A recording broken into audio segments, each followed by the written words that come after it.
ہمارے یہاں نکاح ناموں کے جو کارڈ چھپتے ہیں یہ بھی قابل ترک رسم ہے، اس کو ختم کر دینا چاہیے.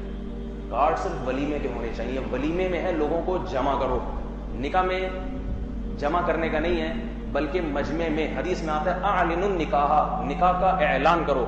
تو اعلان مجمع میں ہوتا ہے نا، جہاں پہلے سے مجمع ہے وہاں اعلان کر دو فلاں کی فلاں سے شادی ہو گئی ہے.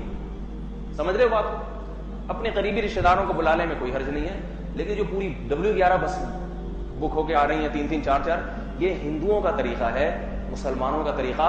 بولو بھائی، آپ عمل کریں نہ کریں منہ سے بول دیں کہ یہ کس کا طریقہ ہے؟ ہندوؤں کا، بتوں کی پرستش کرنے والوں کا، ان کا طریقہ ہے. مسلمان جو اسلام جو ایک انتہائی پاکیزہ مذہب ہے، اس میں اس فضول اور احمقانہ حرکت کی کا کوئی تصور نہیں. اس لیے جو طریقہ نبی صلی اللہ علیہ وسلم اور اسلاف سے چلا آ رہا ہے اسی کو اختیار کریں. یہ بارات بائیکاٹ کریں، اسے ختم کر دیں. اس رسم گندی رسم ہے، بری رسم ہے، بے تکی رسم ہے. سادگی سادگی سادگی. اور یاد رکھو یہ اللہ کی ہم پر بہت بڑی نعمت ہے کہ ہم نے اسلام کی سادگی دی ہے. ایک صاحب یورپ سے آئے، انہوں نے کہا کہ وہاں یورپ میں جو فیملی والے لوگ ہیں نا، جن کا فیملی سسٹم برقرار ہے، ان کے ہاں مرنا بڑا مشکل کام ہے. میت ایک 2-2 ہفتے، جو عیسائی لوگ ہیں، مذہبی لوگ ہیں، 2-2 ہفتے میت پڑی رہتی ہے، اس پہ ہائے ہوئے رونا دھونا چلتا رہتا ہے. اور جو غریب بیچارہ وارث ہے نا اس کا ابا کی میت پہ، اس غریب کا اتنا خرچ ہو جاتا ہے کہ وہ مقروض ہو جاتا ہے. تو یہ پڑھی لکھی قوموں میں جن کا فیملی سسٹم ہے ابھی برقرار، ان کے یہ حالات ہیں. تو اللہ نے کتنا اچھا ہمیں حکم دے دیا، میت کا انتقال ہوا، سب سے پہلا کام دفن کر دو اس کو. سمجھ رہے ہیں بات؟ آرام سے شادی کر رہے ہو بچی کی، کوئی خرچہ ورچہ کرنے کی ضرورت نہیں ہے. اگر ہم اللہ نہ کرے غیر مسلم ہوتے، پھر ہم سادگی کو اختیار کیسے کرتے؟ لوگ کہتے کس بنیاد پہ کر رہے ہو؟ خرچہ بچا رہے ہو، کنجوس ہو، بخیل ہو. اب ہمارے پاس دلیل ہے، ہم مسلم ہیں، کہیں گے بھائی خرچہ بچاؤں نہیں بچاؤں، اللہ اس کے رسول کا یہی حکم ہے. اب آپ اس کو کنجوسی سمجھو یا سنت کی اتباع سمجھو، وہ آپ کی مرضی ہے. ہم تو ایسے ہی کریں گے بھائی جیسے اللہ اس کے رسول نے حکم دیا. بچی کی شادی پہ خرچہ نہیں ہوتا. داماد نے کرنا ہے خرچہ، ولیمہ جتنا مرضی کر لے، ہماری طرف سے کوئی پابندی نہیں ہے. اپنی جیب دیکھ کے جتنا بڑا ولیمہ کرنا ہے کر لے. تو کتنے آسانی سے معاملہ نمٹ جائے گا کہ نہیں نمٹ جائے گا. ایک آخری بات کر کے آگے چلتا ہوں. دیکھو سب خاندان والے مل کے بیٹھو، آپس میں سب کمپرومائز کر لو کہ ہم نے بارات کی رسم اپنے خاندان سے ختم، تاکہ ایک دوسرے کو تانے پھر ختم. ورنہ ہوتا کیا ہے کہ آپ نے نہیں کی، کہیں گے اپنی بچی کی باری میں نہیں کر رہا، دوسروں کی باراتیں آج تک کھاتا رہا ہے سارا. ہماری مسجد کے جو امام تھے، جہاں میں بچپن میں ان کے پیچھے نماز پڑھا کرتا تھا، 30 سال انہوں نے، مطلب 40 سال سے امام ہیں.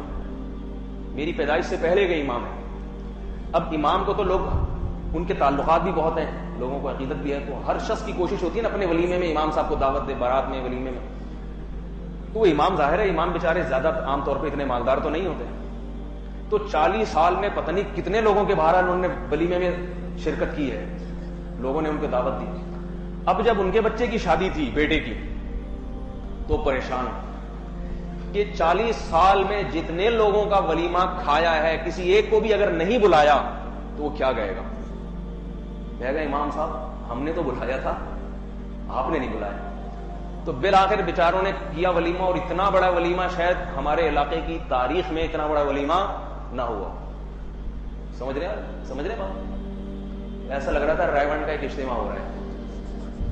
بہرحال ان کے کچھ عقیدت مندوں نے بھی تھوڑا سا ان کی قسم پرسی اور حالت دیکھ کے ممکن ہے شاید تعاون کیا ان کے ساتھ. تو کچھ مریدین نے، کچھ معتقدین نے کہ بھائی حضرت ہم آپ کی پریشانی کو سمجھتے ہیں. تو میں یہ کہہ رہا ہوں کہ آپس میں مل بیٹھ کے خاندان کے افراد جن میں سمجھداری ہے وہ آپس میں طے کر لیں کہ بھائی ہم اپنے بارے میں ہم نے مشہور کرنا ہے کہ ہمارے ہاں بارات کا تصور ہی نہیں، ہم لوگ ہیں ہی اسی قسم کے، نہ جہیز دیتے ہیں نہ جہیز لیتے ہیں. طے کر لیں کیا جا رہا ہے. اگر رشتہ دار اس کے لیے تیار نہ ہو، کچھ نوجوان آپس میں مل کے بیٹھ جائیں، بولو ہم نے ایک نیا خاندان آباد کرنا ہے. سمجھ آ رہی ہے بات؟ یہ بھی نہیں ہوتا تو میں یہ کام نہیں کروں گا، لیکن آپ کو میرے پاس ٹائم نہیں ہے. کچھ لوگ شادی دفتر کھول لیں، کچھ نوجوان مل کے، ایک نوجوان نہیں 10-15 افراد کمیٹی بنائیں اور بولیں اس کے ذریعے شادی ہوگی اسی لڑکے کی جو بارات کے بغیر، جہیز کے بغیر شادی کرے گا. سمجھ رہے ہیں بات کو؟ اور ایک کے لیے تیار نہیں ہوگا وہ، یہ بھی بتا دوں میں، کیونکہ اس میں غریب مسکین قسم کی لڑکیاں آئیں گی جو جن کے پاس جہیز کے پیسے نہیں ہوں گے. یہ تجربہ ہو چکا ہے، بڑے بڑے علماء نے کیا ہے. ایسے دفاتر کھولے وہ چلے ہی نہیں.